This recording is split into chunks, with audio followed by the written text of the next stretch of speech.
اعوذ باللہ من الشیطان الرجیم بسم اللہ الرحمن الرحیم۔ کتاب بخاری شریف تقدیر کا بیان۔ وضاحت: تقدیر کے معنی ہے مقدار مقرر کرنا۔ شریعت کی اصطلاح پریبھاشا میں مخلوق کے اچھے یا برے کاموں کے بارے میں زمین و آسمان کے مالک نے جو کچھ لکھا ہے وہ تقدیر کہلاتا ہے۔ دوسرے الفاظ میں تقدیر اللہ رب العزت کا وہ علم ہے جو بھوشیہ سے سمبندھت ہے، جو کبھی غلط نہیں ہو سکتا۔ تقدیر کے بارے میں پائی جانے والی الجھنوں کا سبب اس کے صحیح مفہوم سے جانکاری نہ ہونا ہے۔ معنی و مفہوم سمجھ لینے کے بعد اس کے بارے میں کوئی شک و شبہ باقی نہیں رہتا ہے۔ یہ بات روزانہ ہمارے دیکھنے میں آتی ہے کہ انسان اپنے علم اور تجربوں کی بنیاد پر کسی چیز کے بارے میں کوئی رائے قائم کر لیتا ہے، اور اس کے بہت ہی زیادہ سیمت علم کے باوجود کئی بار اس کی رائے اور اندازہ 100% درست ثابت ہو جاتا ہے۔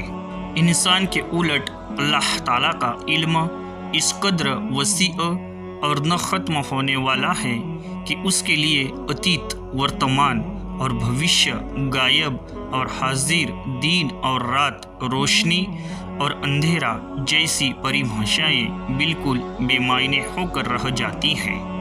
اس کے سامنے ہر چیز کھلی کتاب کی طرح ہے۔ اس وسیع اور اسیمت علم کی بدولت مخلوق کے بارے میں اس کی لکھی ہوئی تقدیر کبھی غلط نہیں ہو سکتی۔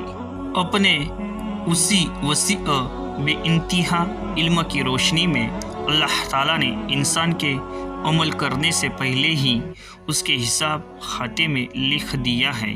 یہ انسان اچھے یا برے اور کیا کیا کام کرے گا اور اس کی جزا یا سزا کیا ہوگی۔ نبی کریم صلی اللہ علیہ وسلم کا فرمان ہے، ایک شخص لگاتار نیک کام کرتا ہے یہاں تک کہ بالکل جنت کے قریب پہنچ جاتا ہے، پھر اچانک وہی شخص تقدیر کے مطابق برے کام کرنے لگتا ہے یہاں تک کہ وہ دوزخ میں چلا جاتا ہے۔ اسی طرح ایک شخص برے کام کرتا ہے اور دوزخ کے بالکل قریب پہنچ جاتا ہے، پھر وہ اچانک تقدیر کے مطابق اچھے عمل کرنے لگتا ہے یہاں تک کہ وہ جنت میں چلا جاتا ہے۔ صحیح بخاری کتاب القدر۔ اس حدیث کا مطلب یہ ہے کہ اللہ تعالیٰ پہلے سے جانتے ہیں کہ کون کب اور کیا عمل کرے گا۔ وہ اپنے اسیمت علم کی بدولت یہ بھی جانتے ہیں کہ یہ گناہ گار انسان آخر کار توبہ کر لے گا اور نیک عمل کرنے لگے گا، اور اسی اچھے عمل پر اس کا خاتمہ ہوگا، یا یہ نیکی کرنے والا آخر کار نیکی کا دامن چھوڑ کر گناہوں کی طرف راغب ہو جائے گا اور اسی برائی کی حالت میں اس کا خاتمہ ہوگا۔ تقدیر کے بارے میں یہ دھارنا اور سوچ بہت ہی گمراہ کرنے والی ہے کہ انسان تقدیر کے ہاتھوں مجبور ہے اور وہ اپنی مرضی اور اختیار سے کچھ نہیں کر سکتا۔ حالانکہ نیکی اور برائی کی راہ اختیار کرنا انسان کا اپنا فعل ہے۔ تفصیل کے لیے پڑھیے تفسیر سورۃ کہف 18 آیت 29 اور سورۃ دہر 76 آیت 3۔ اللہ تعالیٰ کا کوئی زبر نہیں ہے۔ اس کی مثال یوں سمجھے کہ ایک استاد امتحان سے پہلے اپنے شاگردوں کے بارے میں اندازہ لگاتا ہے کہ فلاں پاس ہوگا، فلاں فیل ہوگا، اور اگر اس کا اندازہ درست ثابت ہو جائے تو یہ ہرگز نہیں کہا جا سکے گا کہ یہ استاد کے اندازے کی وجہ سے پاس یا فیل ہوئے ہیں۔ پاس یا فیل ہونا ان کے اپنی عمل کی وجہ سے ہے۔ جس طرح استاد کا اندازہ لگانا شاگردوں کو پاس یا فیل ہونے پر مجبور نہیں کرتا، اسی طرح اللہ تعالیٰ کا مخلوق کے بارے میں اپنے بھوشیہ کے علم کی وجہ سے